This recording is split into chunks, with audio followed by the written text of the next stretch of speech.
Last week I got a question by Annemieke, and she is a lecturer slash innovation coach at Fontes University in Eindhoven.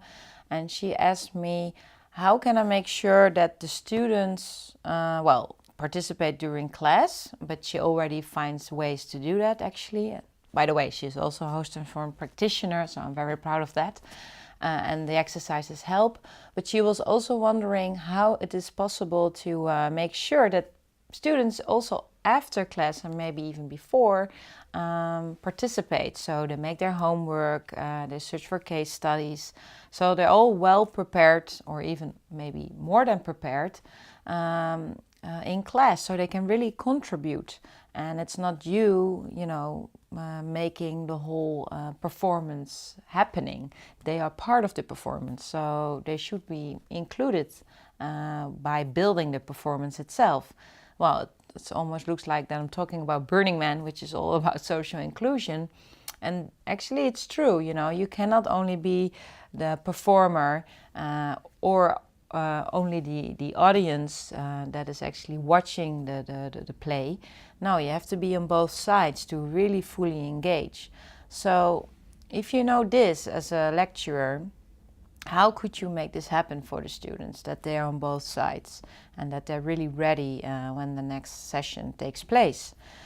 So first of all, I also, by the way, understand that this can be very frustrating when you start a class and students ask first 1,000 questions about the assignment or which chapter they have to read or which book, la la la.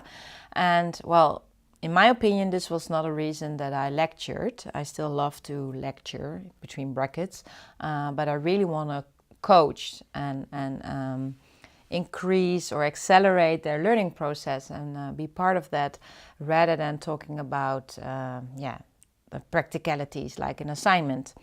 So of course, there's some critical rules that students have to obey, so to speak, so they can really pass for that exam or the assignments. And I know that for a lot of studies, the world still works like that. You have to simply do a task and then you get your diploma. So in order to make it a little bit more playful, you can engage them in the whole, the execution of the curriculum, so to speak. So what can you do? Well, first of all, I would advise to flip the classroom, and this is a terminology that for sure I think a lot of people know, or they call it blended learning as of today. And one clear example is that, for example, you can send them a video of maybe 5 minutes, more like a tutorial about what you expect them for the assignment. And all the A to Z frequently asked questions in that video. So if they ask any questions during class, you can refer to that video and they can watch it after it, or hopefully they've watched it before the session even. So this is what I actually experimented with when I was lecturing new business development at IBIS, International Business Innovation Studies, in Amsterdam Diemen. And the students were very grateful, because often they're so insecure about what is expected from them. It's all new, especially when it's new business. You as a lecturer do not even know what they're doing because it's just a new field of work. Some students were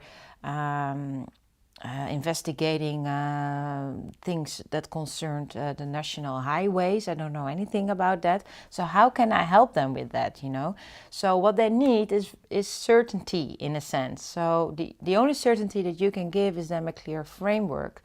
And it's not that I don't believe you as a lecturer, you cannot be clear on the assignment, and when you print it, it's still, you cannot be clear about that. Because students will always search for extra answers. They want to have more answers because that provides them more certainty that they will actually get a good grade and they will pass. So I think with a nice video, you're smiling, you're making a joke here and there, but have a very clear, cut to the chase PowerPoint with all the criteria, and you champion them and they will do fine. I think that's it's the best message you can give them rather than a PDF file with all the criteria there with very small letters and different, very complex jargon, because often it's written by someone that doesn't have a clue what entrepreneurship is about. So they kind of, spinning around the whole topic. I've been there, so this can be very frustrating for me as an entrepreneur, but also for the students, I'm sure. So make sure you translate it in your own words as a lecture, and it's also very nice because you really get more grip on your curriculum as well, on the module you are providing them, or the class or session, whatever you call it. So that's the first thing, flipping the classroom.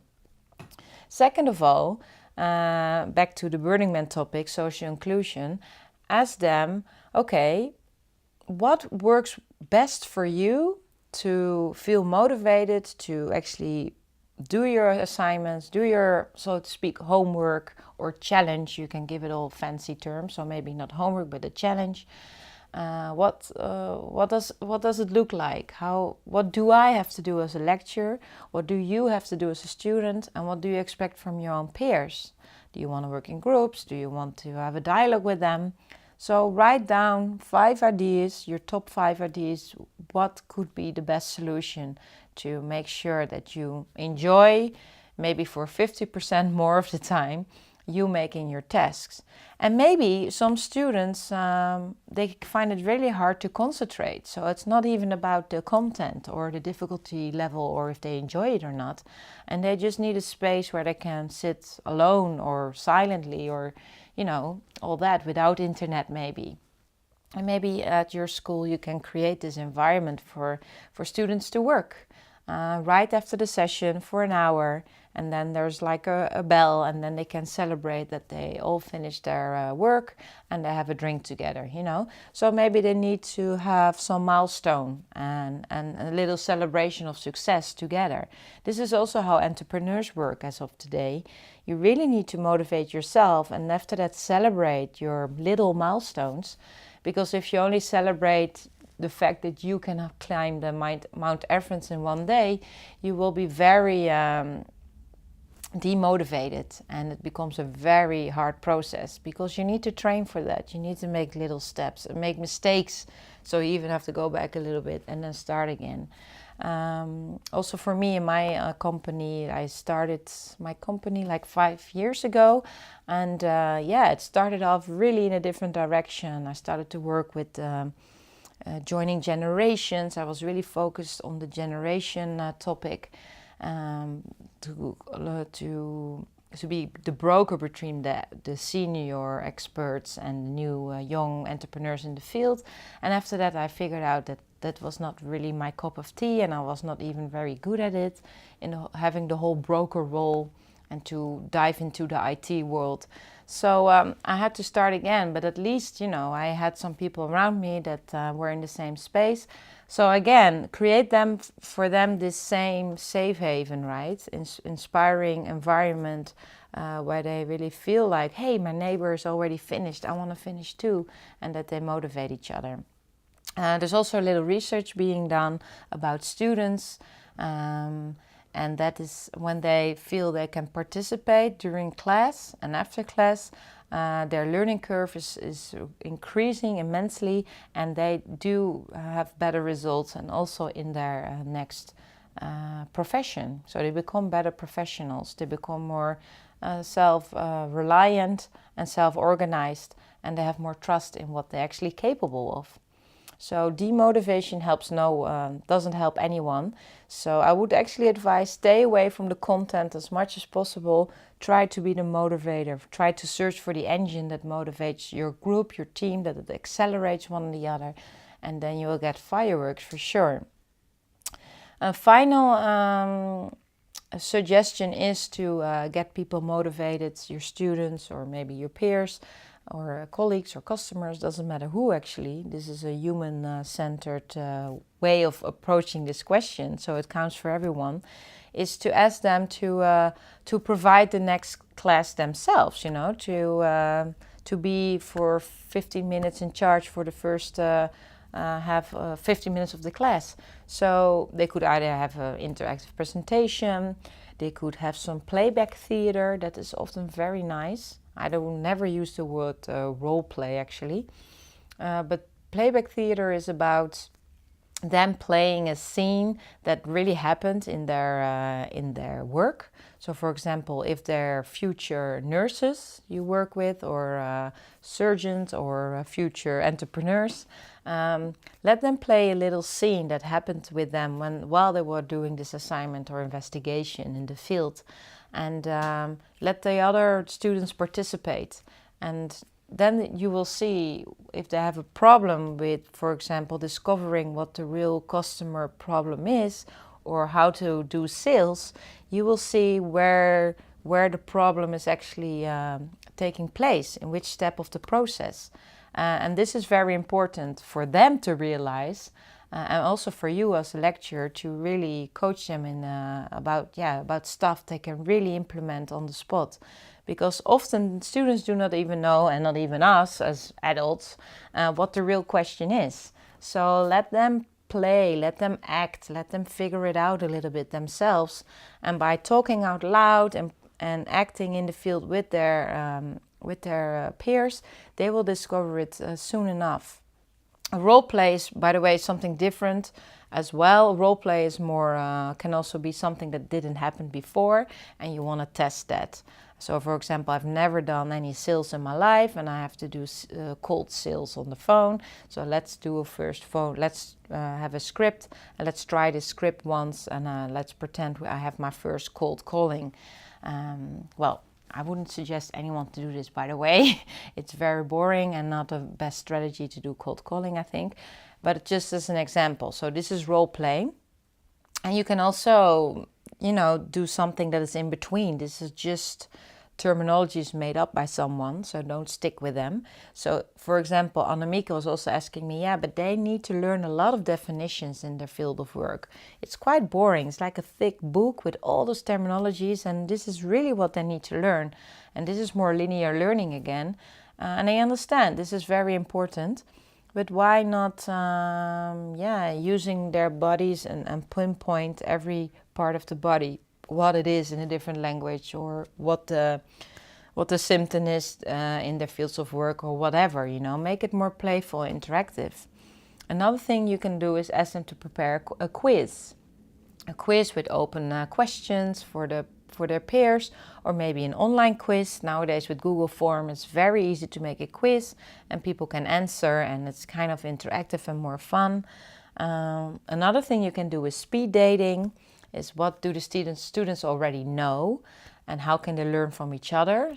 This is also part of the Host Transform Practitioners course, which is called Speed Dating, the exercise. It's the S exercise, shared resources.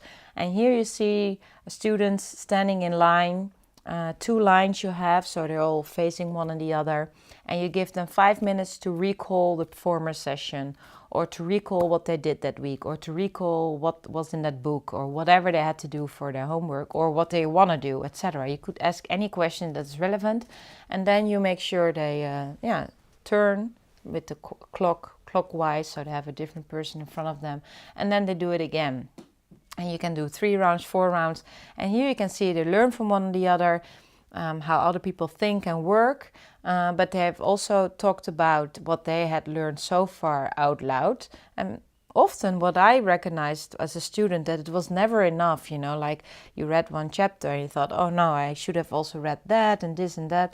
But maybe you already get the essence of the first chapter and you do not have to read the whole thing, because sorry, but a lot of authors do also literally write because they want to make a book and get their own expertise or expertship in the field there, and to get recognition, which is great. But there's a lot of blah blah in between the words or the sentences. So I was always more skimming the chapters rather than reading it by heart. And as of today, there's a lot of audiobooks out there too. So maybe students are just listening to the book or get the same information from a different author because they just don't like the way this person is writing. Is this bad? I don't think so. As long as they get the core message and they can think for themselves and they know how to obtain information and make it fun and interesting for them, and not so much only to please you or indirectly to please the politicians, how they think the classroom works as of today. Because in the Netherlands it's still pretty conventional. So I would say, yeah, use your creativity and use the ideas of the students themselves. So I wish you all the luck and fun, and let me know if one of these things have worked for you.